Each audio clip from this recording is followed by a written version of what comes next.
Welcome to Bad Ideas, the show where we look at misfires, mistakes, and miscalculations from all throughout history. I'm Tony Southcott. And I'm Albert Berg, and my bad idea for this week is the production of a video game called Duke Nukem Forever. A very, very nuanced and complicated game. Oh yes, philosophers have been writing books about the Duke Nukem franchise for years, Tony. All the way back in 1991, the first one came out. It was just called Duke Nukem, as you might imagine, and it started its life as a side-scrolling PC game. There was not much that was innovative about it. It was typical of similar games. It was a shooter. The graphics were borrowed from other games. The gameplay was borrowed from other games. Even the name Duke Nukem was not original. It had been stolen from a 2-bit Captain Planet villain. But the game did well enough to warrant a sequel, which in turn led to a threequel. And for the third game, the developers decided to break out of the side-scrolling platformer model and instead venture into the new world of three-dimensional gaming. And they came out with a game called Duke Nukem 3D. I remember that one. That was a great game. For my 7-year-old self, or whatever I was. A lot of people at the time thought so, Tony, and it became wildly popular, partly because of its innovative interactive environments, but also because it directly catered to adult gamers with gratuitous violence, tongue-in-cheek humor, and sexual content. Namely, strippers. Yes, I remember the pixelated strippers very well. The game was a huge hit, and that inevitably meant that there was a sequel coming. And so, on April 28th, 1997, Duke Nukem 3D creator George Broussard announced Duke Nukem Forever. And the initial plan was to have the game completed by the next year. Remember, Duke Nukem 3D had come out in 1995, and they thought a 3-year turnaround was doable, so they were going to have Duke Nukem Forever out in 1998. Unfortunately, that plan ran into problems almost immediately. The initial work on Duke Nukem Forever had been done in the Build game engine used to create Duke Nukem 3D. Build is the name of this program. And the problem was, by the time they got into development in force, the Build engine was out of date. A lot of these early 3D games didn't do what you might call true 3D. They sort of extrapolated 3D from 2D, so you would draw, if you were the game designer, you would draw a two-dimensional object, and then the walls would come up from that object, and that's how the computer would render the 3D. And by the time Duke Nukem Forever was supposed to come out, games had gotten true 3D, specifically the Quake franchise, and so they had to develop the game for an entirely new platform. I mean, this sounds like it's a pretty good idea to take, if you want to compete, to actually go back and take a little more time with the game and make it into true 3D. Right, and as I mentioned, Quake was a thing, and it already existed. The Quake engine existed, despite the fact that they had developed several years' worth of assets for the Build engine. They thought, we'll go back, we'll redo all this stuff, and we will buy the Quake 2 engine. They didn't want to build their own engine from the ground up. Quake 2 is where it's at, so 3D Realms pays $500,000 to license the Quake 2 engine, which was $200,000 more than they had spent in the entire development of Duke Nukem 3D. But they were rolling in the cash, so they could afford it. With the new engine in hand, they cobbled together a few screenshots of what the game might eventually look like, put them out in the trade magazines, and got back to work. However, almost immediately after they licensed the Quake 2 engine, Epic Games revealed something even more groundbreaking in the game design world, a new engine called Unreal. And if you know anything about games these days, or if you've played a game these days, you'll probably recognize this because the Unreal Engine, in some iteration, is still going strong today. Yeah, there are a ton of games still using the Unreal Engine. And the great thing about the Unreal Engine at the time was that it was good at rendering a wide open landscape, something that the Quake engine was not good at, and 3D Realms wanted a wide open landscape for Duke Nukem Forever, and so they decided, 14 months after switching to the Quake 2 engine, that they would switch once again to the Unreal Engine, scrapping that $500,000 investment and 14 months of work that they had put into building assets in the Quake 2 engine. That's a huge jump to do it again. Like, just over and over and over again, switching these. It seemed like a big switch, but, they were in PR mode, and the head of 3D Realms, George Broussard, claimed that this switch wouldn't set them back more than a month or two. However, this was not what you might call the truth. The fact was they were going to have to start development from scratch again. Later that year, the Duke Nukem Forever team would update to another version of Unreal Engine, and this practice of skipping from engine to engine was symptomatic of project lead George Broussard's larger management problems. He didn't have a clear vision of exactly what he wanted the game to be, so he just kept incorporating new stuff and new ideas as they occurred to him. And there was a thing that went around the office at 3D Realms at the time was just like, don't let George play any new games, because they'll come to us and be like, oh, they've got this cool thing, why don't we put that in there? And we'll just never get this thing completed. That did not work, though, because he kept incorporating new ideas, and they almost never got the game completed. Despite all of these setbacks, gamers were still excited for the upcoming Duke Nukem Forever, and they were given more reasons to be excited when footage of the game played at E3 2001. There was amazing interactivity, and the animation was just incredible for the time. People were talking about the hair physics and the way the mouths matched up with what the words were being said, and this was big stuff at the time, and it was incredibly realistic, again, for the time. During this time, the publishing rights for Duke Nukem Forever had changed hands several times, but they would eventually end up in the hands of Take-Two Studios. And Take-Two, having this new hit franchise in their lap, decided that they wanted to start making some money, so they pressured Broussard to wrap up development and put something out. The problem was, despite the fact that they had the distribution rights, they didn't have much leverage over Broussard because his studio had been personally financed off of the profits that he made off of Duke Nukem 3D, and he could afford to just sit there and tweak and twiddle for as long as he wanted to. He could quite literally afford to be a perfectionist, and so he was. He could keep on adding to and changing Duke Nukem Forever as much as he wanted, and no one could tell him no. Even with Take-Two breathing down his neck? Take-Two didn't have any leverage. They wanted a game to sell, but he didn't owe them anything. They just owned the rights to sell the game, so they could come and be yelling at him if they wanted to, but he owned his own studio, so he could take as long as he wanted to. And there's an interesting conundrum here, I think, because a lot of people like to hold up the artist as this person with this perfect vision, and when money people get involved, it's just terrible, and the money people ruin it, and if they would just leave the artist alone to make his thing, he would be wonderful and the world would be great.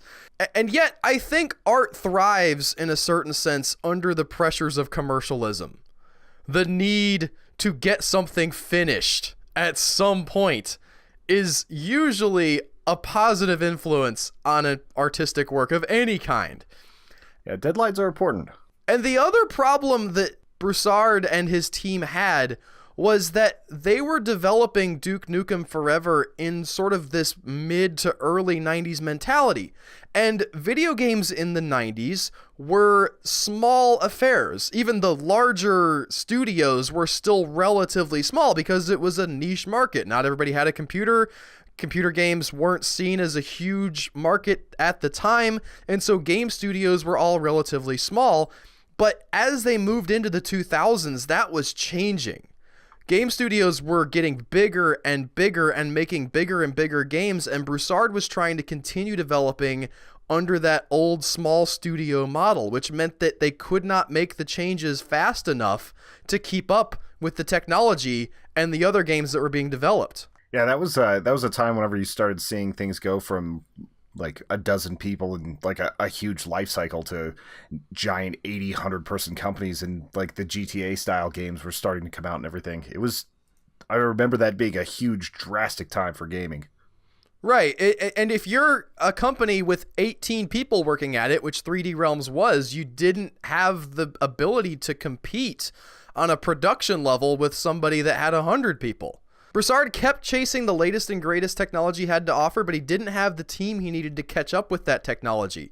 In 2004, 3D Realms changed the physics system in Duke Nukem Forever, and despite industry buzz, there was no showing of the game at E3 2005. Just a reminder of where we're at. Whenever this thing started, I was 10 years old, and whenever this is at now, I'm graduating high school.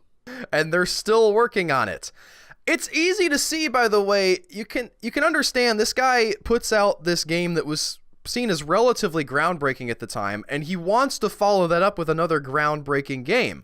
His idea of we got to make it the best and the greatest and have all the coolest stuff in it is an understandable instinct, but it really worked against him as he just could not get it up to his standards, what he thought other people's standards would be for a finished Duke Nukem sequel. Relations between publisher Take-Two and 3D Realms became increasingly strained, obviously, and it became clear that the pressure was getting to George Broussard.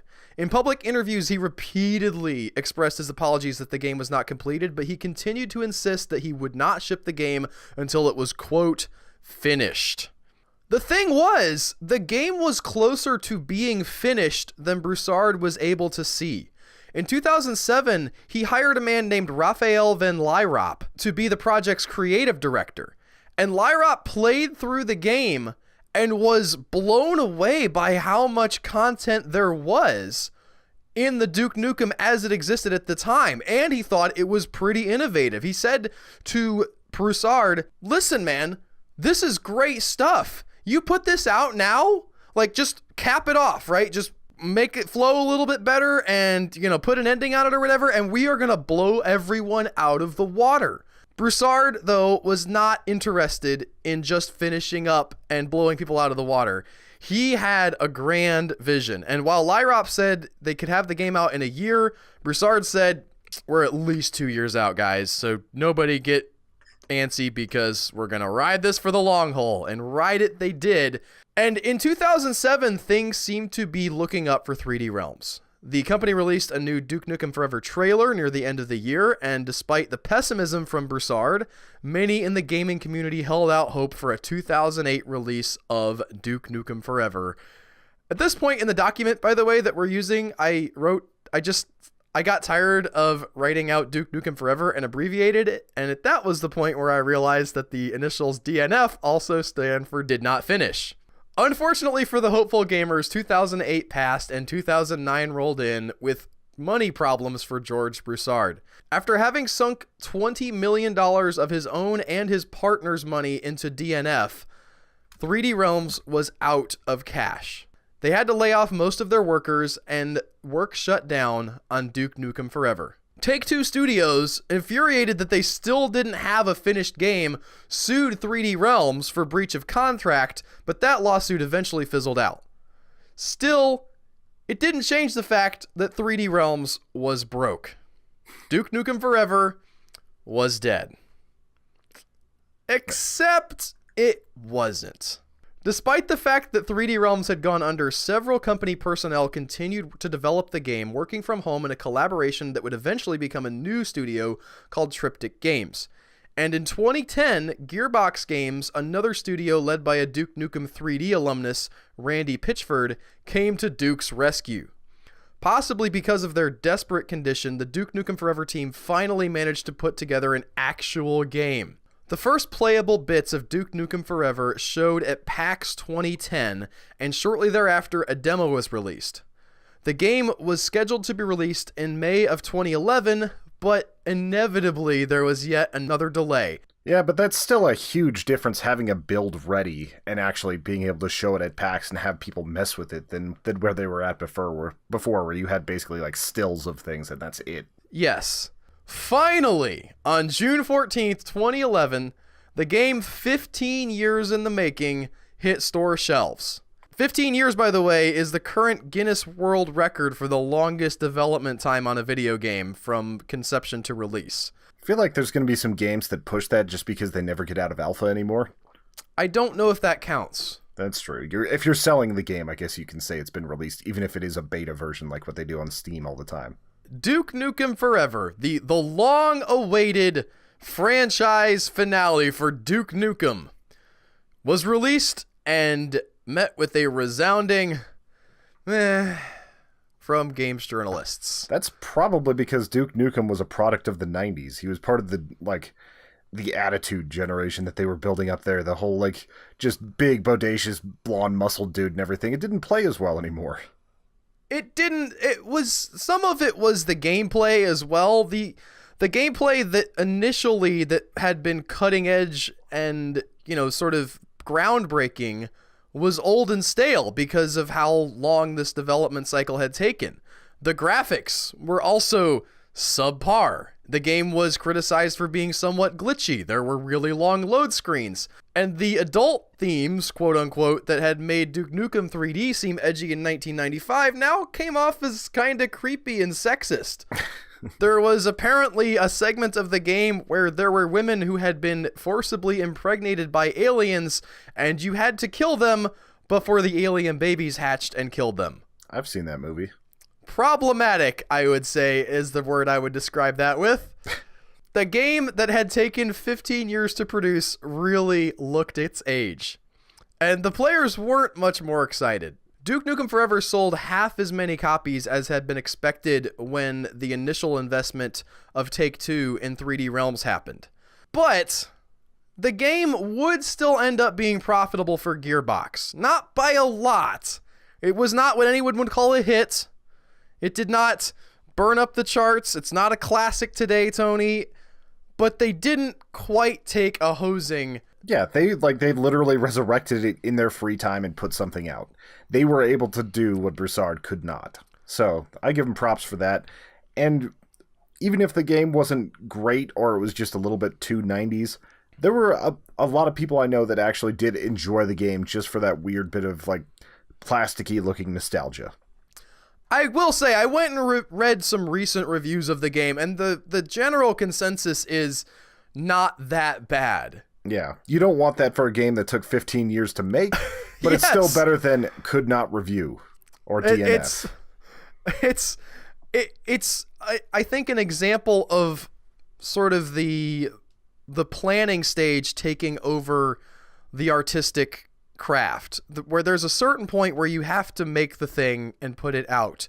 And the fact that they kept making it and kept making it and kept making it was Duke Nukem's downfall. If they just put something out, even if they just released it in their old engine, I think, and put it out in the time frame that they'd had, they could have turned around and made Duke Nukem 5 ever, in 2005 or whatever, with whatever the cool engine was, Unreal at the time. Yeah, it sounds like they could have also had a hit back in 2007 or something, whenever they hired that new manager, and he was saying it could be awesome. If they would have just put 6 months in and capped off the game, you could have been talking about a huge hit. It seems like it. The most amusing thing that I read about this was the fact that Wired Magazine kept putting it on their top 10 vaporware of the year, and they got so sick of the fact that it wasn't coming out that they retired Duke Nukem, and then it actually was going to come out and they had to bring the category back. So it spent 7 years on their vaporware of the year, non-consecutive, by the way, because of how long this development cycle was. Man, vaporware is so much more expensive today because it's all pre-bought stuff. So at least we were lucky and didn't have to pay for it. Although there are a few people out there that as soon as Duke Nukem was announced, bought the GameStop pre-release and still had their receipts from 1997. So I guess some people had that early investment. I did not get any information on that, but I would love to see. YouTube was around at this time. Someone must have a YouTube video of them in 2011 going with their GameStop receipt and trying to redeem a copy of Duke Nukem Forever. They're lucky that GameStop is still in business to possibly honor that. Yeah, I mean, if you bought it back then, it might have only been a $40 game, too. Then again, that was $1997, so it's probably about the same.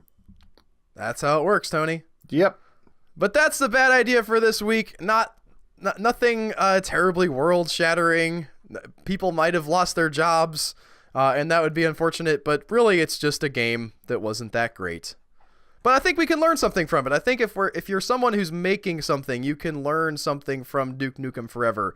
That having all of the creative freedom that you want is not necessarily the answer to your problems. That sometimes that's actually more of a hindrance than a help. And that was the most interesting thing for me about researching this, is to see this guy who could have made anything he wanted to and ended up almost making nothing because of that freedom. Did he ever comment on the game? Like, did you find anything on that? I did not find anything about Broussard post-release. I did not go digging for that. I'm sure he has said something at some point in the years since then, but I don't have it in front of me, Tony, so I cannot help you with that. All right. Well, thank you guys for listening, and we will see you next week with more bad ideas. Hit us up on Twitter at Human Echoes, or send us your bad ideas to badideiashow@gmail.com. Let us know what you want us to talk about, and yeah, we will see you then. Also, don't forget about our Patreon. We're over there at patreon.com/humanechoes. Bye. Bye.